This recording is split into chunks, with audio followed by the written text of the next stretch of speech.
ಎರಡನೇ list of ಸಚಿವರ ಪ್ರಮಾಣ ಕಾರ್ಯಕ್ರಮದಲ್ಲಿ ಬೇಳೂರು ಗೋಪಾಲಕೃಷ್ಣ ಅವರು ಇರ್ತಾರೆ ಅಂತ ಏನೋ ನಮ್ಮ ನಾಯಕರು ನಂಬಿದ್ದೀವಿ, ಅವರು ಸಹ ಹೇಳಿದ್ದಾರೆ ಮತ್ತು ರಾಷ್ಟ್ರೀಯ ನಾಯಕರನ್ನು ಭೇಟಿ ಮಾಡಿದ್ದೀವಿ. ನಮಗೆ ಅನಿಸ್ತದೆ ಗ್ಯಾರಂಟಿ ನಮ್ಗೆ ಆಗ್ತದೆ ಅನ್ನೋ ಒಂದು ಭರವಸೆ ಇಟ್ಕೊಂಡಿದ್ದೀವಿ.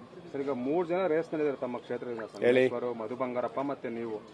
ನೋಡಿ, ಯಾವ ಕಾರಣಕ್ಕೆ ಆಗ್ರಹ ಮಾಡ್ತೀವಿ? ಒಂದು, ನಾನು 3ನೇ ಸರಿ MLA ಆಗಿದ್ದೀನಿ. ಮಧು ಬಂಗಾರಪ್ಪನವ್ರು ಈಗಾಗಲೇ 1 ಸರಿ ಆಗಿ 3 ವರ್ಷ ಅಧಿಕಾರವನ್ನು ಮಾಡಿದ್ದಾರೆ. ನನಗೊಂದು ಅವಕಾಶ ಕೊಡಿ ಅಂತ ಕೇಳಿದ್ದೀನಿ. ಸಂಗಮೇಶ್ವರು ಅವರು ಸಹ 4 ಸರಿ ಆಗಿದ್ದಾರೆ. ಅವರು ಪಾಪ ಕೇಳೋದೇನು ತಪ್ಪೇನಿಲ್ಲ ಬಿಡಿ, ಅವರು ಕೇಳಕ್ಕೆ ಹಕ್ಕಿದೆ. ಅವರು ಕೋಟ, ಅವರು ಲಿಂಗಾಯತರ ಕೋಟದಲ್ಲಿ ಕೊಡಬೇಕಾಗುತ್ತೆ. ಜಾತಿವಾರು ಇದ್ರಲ್ಲಿ ಮಾಡಿದ್ರೆ ನಮಗೆ ಕೊಡಬೇಕಂತ ನಾನು ಕೇಳ್ತೀನಿ. ಮತ್ತೆ ದೆಹಲಿಗೆ ಹೋಗ್ತೀರಾ ಸರ್ ವಿಚಾರವಾಗಿ ಅಂತ?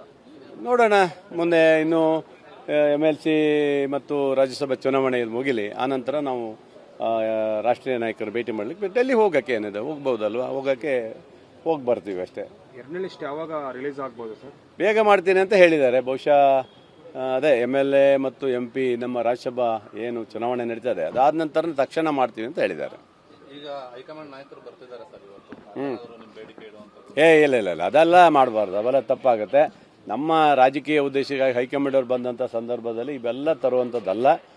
ನಮ್ಮ ರಾಜ್ಯ ನಾಯಕರು, ರಾಷ್ಟ್ರೀಯ ನಾಯಕರು ತೀರ್ಮಾನ ಮಾಡ್ತಾರೆ. ನಮ್ಮ ಆದ್ಯತೆ ಮೇಲೆ, ಜಿಲ್ಲೆಯ ಆದ್ಯತೆ ಮೇಲೆ ಕೊಡಬೇಕಂತ ನಾವು ಕೇಳ್ತೀವಿ. ಯಾಕಂದರೆ ನೀವು ಕೊಟ್ಟಂಥವ್ರಿಗೆ ಕೊಡೋದಲ್ಲ, ನಮಗೂ ಒಂದು ಅವಕಾಶ ಕೊಡಿ ಅಂತ ನಾವು ಕೇಳಕ್ಕೆ ಹಕ್ಕಿದೆ, ಕೇಳ್ತೀವಿ ಅಷ್ಟೇ. ಪಕ್ಷದೊಳಗಡೆ ಅಸಮಾಧಾನ ಇದೆಯಾ ಅನ್ನೋ ಒಂದು ಪ್ರಶ್ನೆಗೆ ಈಗ DK ಹರಿಪ್ರಸಾದ್ ಅವ್ರು ನಿನ್ನೆ ಮಾತಾಡುವಾಗ ಅಧಿಕಾರ ಬೇಕಾದವ್ರು DK ಜೊತೆಗೆ ಹೋಗಿ ಪಕ್ಷ ಕಟ್ಟೋರು ನನ್ನ ಜೊತೆಲಿ ಬನ್ನಿ ಅಂತ ಹೇಳಿದ್ರು.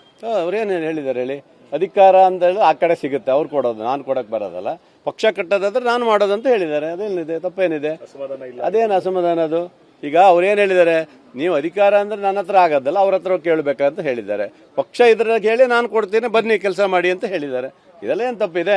ಇಬ್ಬರು ನಮ್ಮ ರಾಜ್ಯ ನಾಯಕರು ನೋಡಿ, DK BK ಅಲ್ವಾ, ಇವೆರಡು ಸೇರಿ ಹೋದರೆ ಒಳ್ಳೆ ಆಡಳಿತ ಕೊಡ್ಬೋದು ಅಂತ ನನ್ನ ಅನಿಸಿಕೆ. ಅದರಿಂದ ಸಣ್ಣ ಪುಟ್ಟ ವ್ಯತ್ಯಾಸಗಳಲ್ಲಿ ಇವತ್ತು ಇನ್ಚಾರ್ಜ್ ಆಗಿ ಕೆಲಸ ಮಾಡಿ ಬಂದಂಥ ಒಬ್ಬ ನಾಯಕರಿದ್ದಾರೆ.